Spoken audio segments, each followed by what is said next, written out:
Jonah, good to see you, man. Welcome to Popternative. Thank you for having me. Great to see you as well. I think it's pretty funny because it was recently kind of spooky season and like Halloween on the 31st, we snap our fingers and now it's happy season, right? We're talking about EXmas and everything. It's a pretty quick turnaround, isn't it? It is quite a quick turn. Well, I went to Starbucks this morning and it was Halloween 2 days ago. And then I went to Starbucks, which I go to every single day, and they had the Christmas cups out. And Yeah, I was I like, know. this is overnight?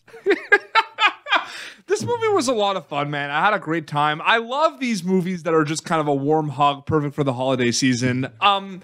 The first thing that kind of stands out, the posters in the back. Leighton Meester, Robbie Amell. You got to work with some incredible actors, storytellers for this. What were those kind of conversations like with them early on, like before going to film specifically, if there were any? Because maybe there aren't that many as we think, right?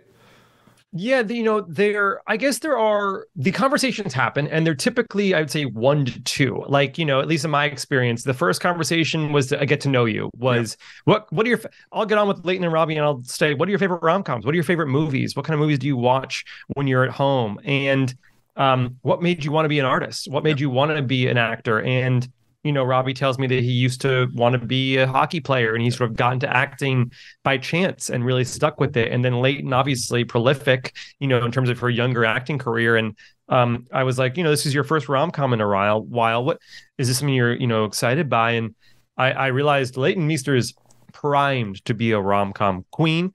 I hope this is the first of many in this sort of era of romantic comedies that we're seeing, and for her. And it was always just, what's your style? What do you like? And how can I make this an enjoyable experience for you? Absolutely. Do you remember some of their answers of the rom-coms on the top of your head? Do you remember the ones that got brought up?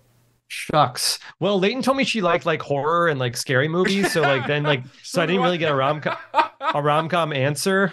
And I think Robbie and I ended up talking about like, we talked a lot about like sci-fi and superhero movies because I think he was like, I was asked, what's your dream role? And we were talking about being in a Marvel film or something like that. And I said I could totally see that for him. And I think playing a grounded superhero was something he was really excited by. So it of course drifts, but that's part of the process of the question. Movies like EXmas have this task of being kind of like half, warm hug, like I talked about, making you feel good and everything, and, the relationships and everything and seeing what's going to happen. And then the other half, rom-com, right? Comedy. It's got to be funny and everything. As a director, what's that like for you, getting that balance when you're kind of on set specifically?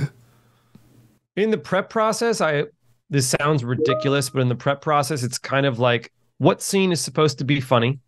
What scene is supposed to be inherently romantic? What scene needs to do a little bit of both?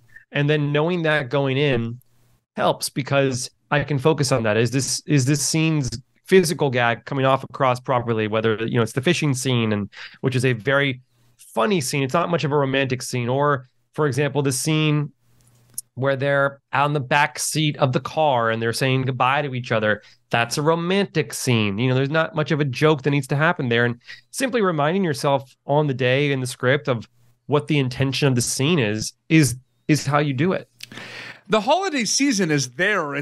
But like, there's some moments when you're watching this movie where it's, it is a holiday film, but it's a lot more than that as well, right? It's about these like, this couple trying to figure things out, the self-reflection component. Do you look at it in that lens sometimes with kind of holiday movies or movies around a certain kind of event where like the event is there, but sometimes it's a lot more than that specifically?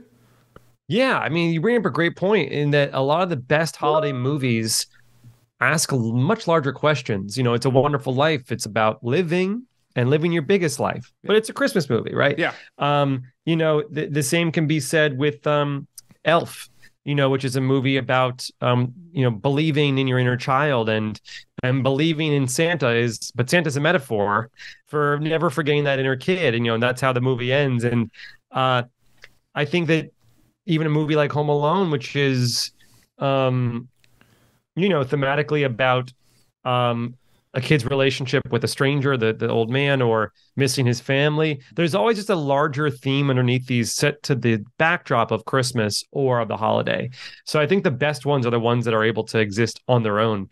If you took the holiday out of it, would it still work? It's true, yeah. So like you understand where I'm coming from then, right, with that question. For sure. Yeah. For sure. It's interesting because, you know, you look at a lot of the movies that you've, you know, done in the past as well, like Dating in New York and At Midnight as well, which was awesome, from Paramount Plus. I mean, I'm just wondering, like, is one of your favorite things about directing the fact that, you know, eventually the audience gets to see it, right? But you get to see it really close up, right? Like, you get to see everything close up. Is that safe to say that's like one of your favorite things about being a director specifically?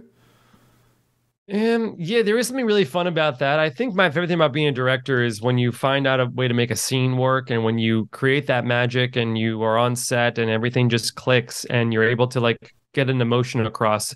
Also, like, I'm in it because it's a way of expressing myself. So like, people will paint, or people will write a song, or people will go to the gym, and we all have ways of expressing ourselves. And I'm dyslexic. I had a lot of difficulty reading when I was younger, and my way of expressing myself became through a visual medium. And so I'm able to express my emotions and the way I feel about things through the medium of cinema and through the medium of film. Sometimes it's thanks to the wonderful people at Amazon Freevee, and sometimes it's thanks to an independent movie like Dating in New York. But no matter what, the thing that gets me going every single day is I feel a certain way, and the only way to express myself is probably through a movie. Yeah, and you've worked on the rom-com a good amount of times now, and I feel like there's always things to learn about the rom-com. And I'm just curious, because you've had a lot of experience in this genre. What would you say is a big misconception about a romantic comedy, in your opinion? That people are like, oh, it's like this. And you're like, actually, you know what? It's kind of like the opposite of that. Like, I'm just curious, any misconceptions about the rom-com that come to mind? Absolutely. I think the rom-com as a genre is not taken seriously enough. I think people think that you go into a rom-com and it's for a certain demographic. You know, it's certainly not. You know, the way that we and my team discuss how we're going to shoot a scene is no different than any other genre filmmaker. Our references could be anything from Lawrence of Arabia to Jaws, you know, to It Happened One Night. These are the references I use. You know, other directors might do their own thing, but I think the biggest misconception is people don't take the genre seriously enough. Yeah. And it can be some of the best movies. Casablanca is 5 degrees away from being a rom-com. It's close, not obviously. 100%. But there's you could, if you put different music under it and you sort of recontextualize it, it's a rom-com. It's a single location movie about a love triangle. So that's what I would say is the biggest misconception. 100%. EXmas is a rom-com. Right, EXmas is a rom-com. Yes, exactly. Yeah, oh, it's definitely a rom-com. Yeah. We're going to be able to watch it on Freevee starting November 17th. Jonah, so great chatting with you, man. Thank you so much for your time. Likewise. Thank you so much for your time. Thanks for checking out the movie. Really appreciate you making the time to all the best. Thank you, and all the best on future projects as well. Thanks. Thank you for tuning in to Popternative. Make sure to check out our past episodes of Popternative on YouTube. This has been an Autograph Communications production.